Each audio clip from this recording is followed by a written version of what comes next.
Thanks to the X-Men, Spider-Man and the Hulk, superheroes are now officially back in fashion, which must mean that it's time for a new incarnation of Superman. Smallville tells the story of Clark Kent before the legend of Superman was born. He doesn't wear glasses, there's no suit, and he can't fly. But Clark is still saving the day. I'm here in Vancouver to meet the best-looking cast in television since Dawson's Creek. Print! You got all the mod content. 37 Frank, take 2. Hey! Mark. I got the tea. Hey! But for those who are unfamiliar with the Smallville story, here's how it began. Clark came to Earth in a meteor shower. Clark still comes from, Krypton. He comes from up there. There's a spaceship that sort of comes along in this meteor shower. Meteor shower hits Smallville, kills Lana's parents, blows up water towers, and creates general havoc. And out pops this little boy. And that's Clark Kent. This meteor passes by us and we have a crash and we wake up and there's a little child peering in at us. We adopt him and try to raise him as best as we can. And we realize that he has these differences, and we try to channel that energy into something that is good. Whilst the average American teenager deals with such traumas as finding a date for the high school prom, Clark's transition from boyhood to adulthood is proving particularly difficult due to his emerging superpowers. And gradually, he has these abilities that grow stronger and stronger, and he gains some as far as X-ray vision. And there's some more to come, but they don't tell us what they are yet. He doesn't know that he has these powers yet. So every episode goes by, he finds out something new about himself. And being an adolescent, this is when his powers are becoming really apparent. I mean, he's floating, which will eventually become flying, but right now he doesn't fly. So it's sort of puberty with superpowers. Puberty with superpowers. Superhuman MC powers help me fly around the planet. Touch the microphone, whole countries get frantic. Saving damsels in distress so young girls don't panic. Putting MCs under pressure till they crack like ceramic. I was growing the flow, the same like the Titanic. Rhymes rip through your skull like icebergs through the hull. Survive the impact and Arctic cold freezes your soul.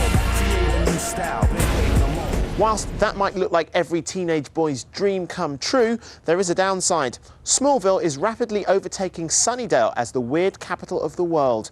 And it's all because of these little babies. Kryptonite has had a great effect on Smallville. It has created all these little, I don't want to call them monsters, but crazy people. Basically, these meteors cause different people to react in different ways when they come in contact with them.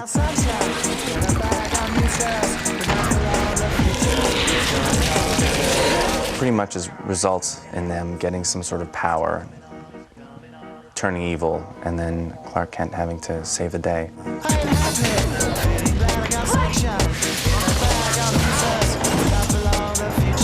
But where does Clark's desire to do the right thing come from? What I really like about the show is that the parents are not out of the loop. They're actually there for Clark to go to, and they're actually his best friends. As his mother, it's like, well, what is this going to mean? Will he have a normal life? We don't know if he can ever be married or have children or have any kind of real relationship. That's my big worry is, well, will he ever really be happy? This kid could do a lot of damage if he was not watched or not raised up properly. If he landed a cornfield over and was found by Lionel Luthor, he would grow up with a whole different set of values and morals, and then you get into the idea of why not go into the bank and just take the money? Why go out and earn it when you can just walk in and walk out with it?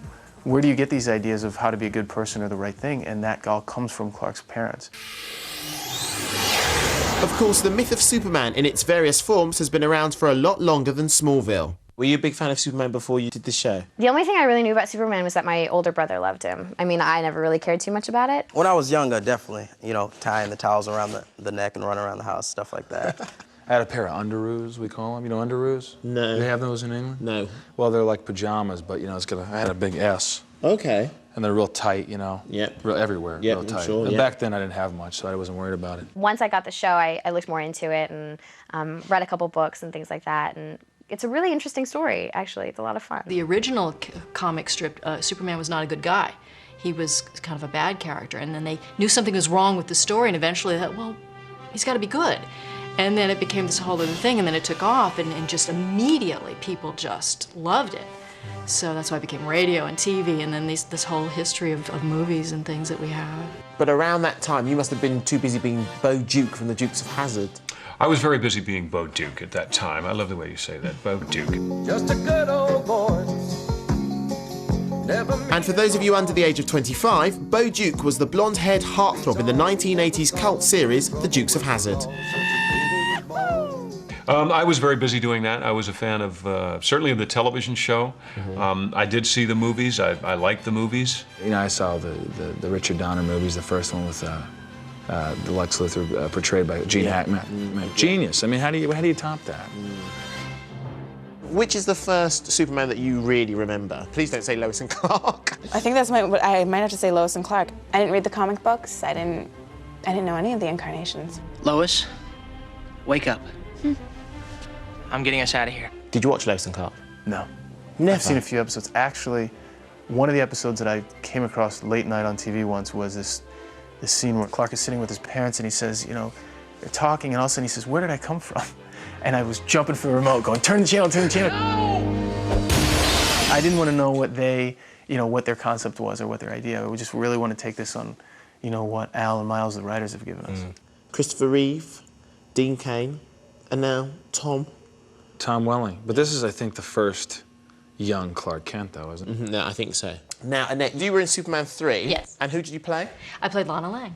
So you've, of course, worked with Christopher Reeve as Superman. So how does our Tom compare? It's so different because Christopher is playing Superman.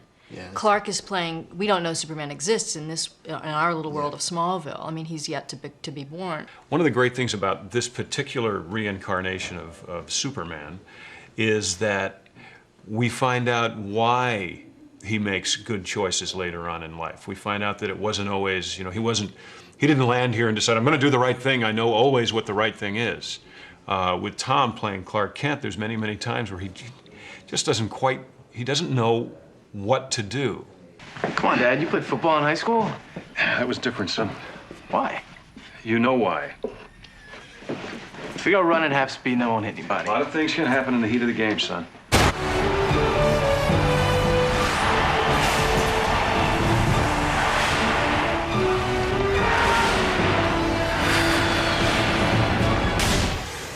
Even though the outside of this building looks like an old meatpacking factory, which in fact it was, it houses the 3 main sets for the programme Smallville.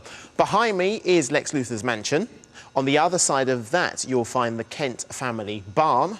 And through that door there is the rather delightful Kent family house. Now, don't be confused if the man you saw sitting down you thought was Tom, who is Clark. It isn't. That's actually his photo double. Oi, Rob, come here. So you are Superman's hands. Superman's hands. I do a lot of the blur speed stuff.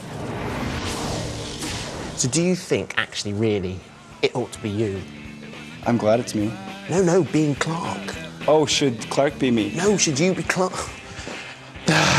Fortunately, the rest of the Smallville cast are a bit more on their toes than our Rob was, and they have to be.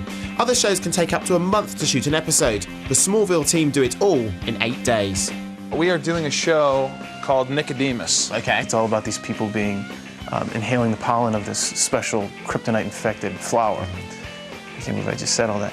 Everybody starts their inhibitions just escape them, and they're free to say what they want, how they really feel deep down inside. And what's happened, and what's... Right now we're going into the Kent establishment, the Kent house. Yeah. And I show up and I want to see, because Mr. Kent got in a car accident, I want to see if he's all right.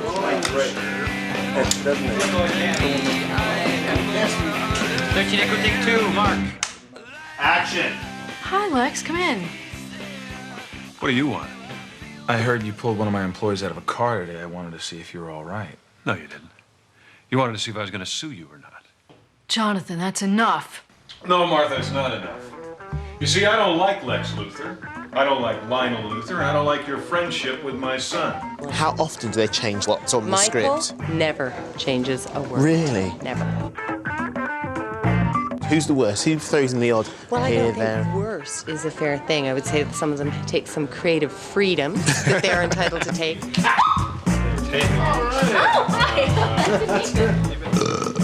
Cut. Who's your favourite character, as in the character? Lex. Somebody left a chocolate starfish on the counter. Do you have a laugh? I mean, is it all really heads down when you're filming, or is it quite light-hearted? We have a laugh, and its name is Michael Rosen. Yeah. That's me. You know what they say about men with space in their teeth. After the break, I'll be touring the set with the Boy of Steel. Plus, find out how our very own Kelly Brook got on with bad boy Lex Luthor. Want a private tour? I thought you'd never ask. We had a kissing scene the first day we shoot together.